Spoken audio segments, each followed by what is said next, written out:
Hello friends, मैं doctor M L Sharma हमारे YouTube channel L Ayurveda and Sarsutra clinic Jodhpur में आप सभी का स्वागत करता हूं। दोस्तों, आज हम फीसर पर चर्चा करेंगे। फीसर इन एनो, जिसे हम गुद परिकृतिका भी कहते हैं, वो क्या होती है, इसके कारण क्या होते हैं, इसके लक्षण क्या होते हैं और आयुर्वेद में इसकी क्या चिकित्सा बताई गई है, इन सभी टॉपिक पर आज चर्चा की जाएगी। दोस्तों, हमारे द्वारा दी गई जानकारी अगर आपको अच्छी लगती है तो हमारे इस चैनल को लाइक एंड शेयर ज़रूर करें तथा आगे भी इसी प्रकार की जानकारी हम आप तक पहुंचा सकें, इसके लिए हमारे इस YouTube चैनल को सब्सक्राइब ज़रूर करें। तो दोस्तों, अब हम अपने टॉपिक पे चलते हैं। सबसे पहले हम जानते हैं फीसर क्या है। सामान्यतः रोगी के द्वारा गुदा या मल द्वार, जिसे एनस कहते हैं, से संबंधित सभी रोगों को बवासीर या पाइल्सी समझा जाता है। लेकिन ये ज़रूरी नहीं है कि मलद्वार से संबंधित रोग पाइल्सी हो। इसमें कई और रोग भी हो सकते हैं जिन्हें हम पाइल्स समझते हैं।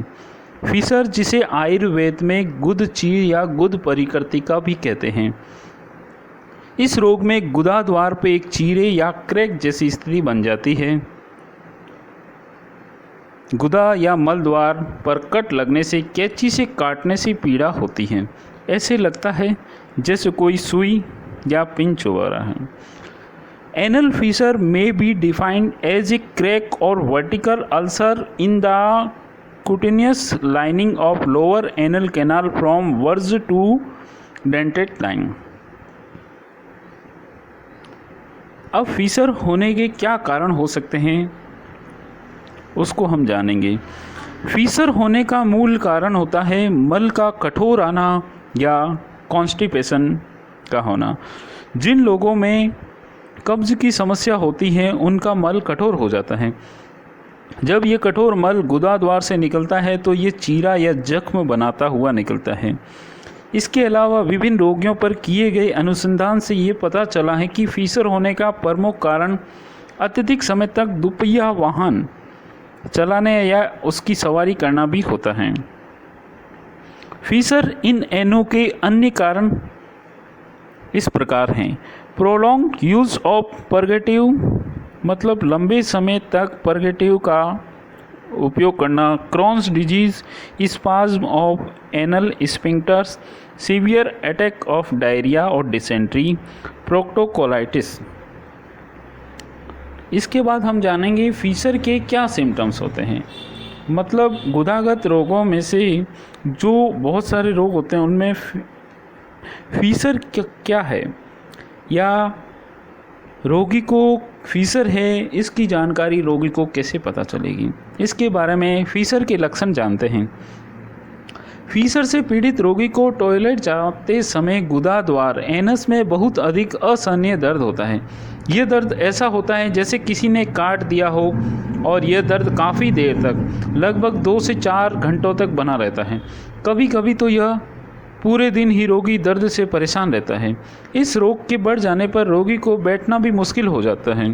दर्द के कारण इससे पीड़ित रोगी टॉयलेट जाने से डरने लगता है। कभी कभी गुदा में बहुत अधिक जलन होती है, जो कि कई बार तो टॉयलेट जाने के 4 से 5 घंटे तक बनी रहती है। गुदा में कभी कभी खुजली, इचिंग भी रहती है। फीसर के 1 साल से अधिक पुराना होने पर गुदा के ऊपर या नीचे या दोनों तरफ सूजन या उभार सा बन जाता है, जो एक मस्से या जैसे खाल लटक जाती है, ऐसा महसूस होता है। इसे हम सेंटिनल टैग या सेंटिनल पाइल्स कहते हैं। इसको स्थायी रूप से हटाने के लिए सर्जरी या सारसूत्र चिकित्सा ही ज़रूरत होती है। ये दवाओं से कभी समाप्त नहीं होता है। टॉयलेट के समय खून कभी कभी थोड़ा सा आता है या आता ही नहीं है।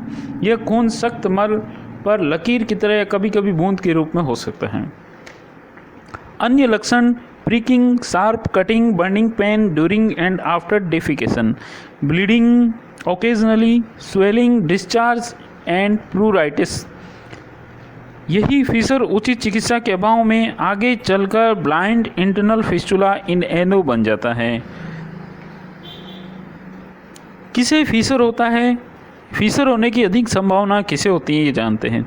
फीसर की बीमारी पुरुष, बच्चों, वृद्ध, स्त्री या युवा किसी भी ऐसे व्यक्ति को हो सकती है जिसे कब्ज रहती हो या मल कठिनाई से निकलता हो या जो अत्यधिक देर तक दुपहिया वाहन की सवारी करते हो। ज़्यादातर निम्न लोगों को ये बीमारी होने की संभावनाएं होती हैं। अब हम जानते हैं कि फीसर होने पे इसकी क्या चिकित्साएं करें।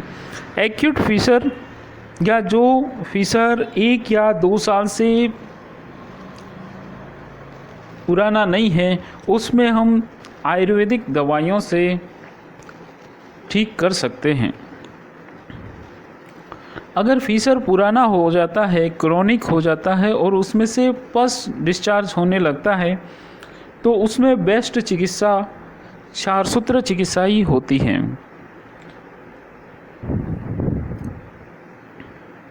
इस प्रकार हमने आज फीसर का परिचय, उसके लक्षण, उसके क्या कारण होते हैं और चिकित्सा विधि के बारे में चर्चा की। हमारे इस वीडियो को पूरा ध्यान से देखने और सुनने के लिए आपका बहुत बहुत धन्यवाद। आगे भी इस तरह की जानकारी प्राप्त करने के लिए प्लीज़ हमारे इस YouTube चैनल को सब्सक्राइब ज़रूर करें। जय धन्यवाद। जय आयुर्वेद।